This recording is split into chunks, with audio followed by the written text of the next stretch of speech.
ಚುನಾವಣೋತ್ತರ ಸಮೀಕ್ಷೆಯ ಪ್ರಕಾರನೇ ವೆಸ್ಟ್ ಬೆಂಗಾಲ್ ಅಂದರೆ ಪಶ್ಚಿಮ ಬಂಗಾಳದ ಫಲಿತಾಂಶಗಳು ಪ್ರಕಟಗೊಳ್ಳುತ್ತಿವೆ. 10 ಗಂಟೆ ಈ ಸಮಯಕ್ಕೆ ವೆಸ್ಟ್ ಬೆಂಗಾಳದಲ್ಲಿ ಬಿಜೆಪಿ 161 ಸ್ಥಾನಗಳಲ್ಲಿ ಮುನ್ನಡೆ ಸಾಧಿಸುವ ಮೂಲಕ ಬಹುತೇಕ ವೆಸ್ಟ್ ಬೆಂಗಾಳಲ್ಲಿ ಅಧಿಕಾರ ಸ್ಥಾಪಿಸುವ ಮತ್ತು ಆಡಳಿತ ಚುಕ್ಕಾಣಿ ಹಿಡಿಯುವಂಥ ಎಲ್ಲ ಸಾಧ್ಯತೆಗಳನ್ನು ತನ್ನದಾಗಿಸಿಕೊಂಡಿದೆ.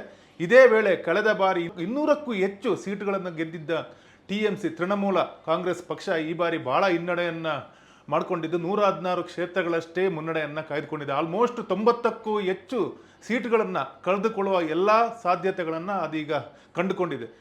ಚುನಾವಣೋತ್ತರ ಸಮೀಕ್ಷೆಯ ಪ್ರಕಾರ ಬಿಜೆಪಿ ಇಲ್ಲಿ ಅಧಿಕಾರ ಸ್ಥಾಪಿಸುವಂಥದ್ದು ಬಹುತೇಕ ನಿರ್ಧಾರ ಆಗಿತ್ತು. ಸಮೀಕ್ಷೆಗಳೆಲ್ಲವೂ ಬಿಜೆಪಿ ಈ ಬಾರಿ ಅಧಿಕಾರಕ್ಕೆ ಬಂದು ಅಲ್ಲಿ ಮತ್ತೆ ಅಂದರೆ ಒಂದು ಪರ್ಯಾಯ ಮೊದಲ ಬಾರಿಗೆ ಅಂದರೆ ದಾಖಲೆಯ ಮಟ್ಟಿಗೆ ಅಲ್ಲಿ ಸ್ಥಾನಗಳನ್ನು ಗೆಲ್ಲುವ ಮೂಲಕ ಅಧಿಕಾರ ಸ್ಥಾಪಿಸುತ್ತೆ ಅಂತ ಹೇಳಿತ್ತು.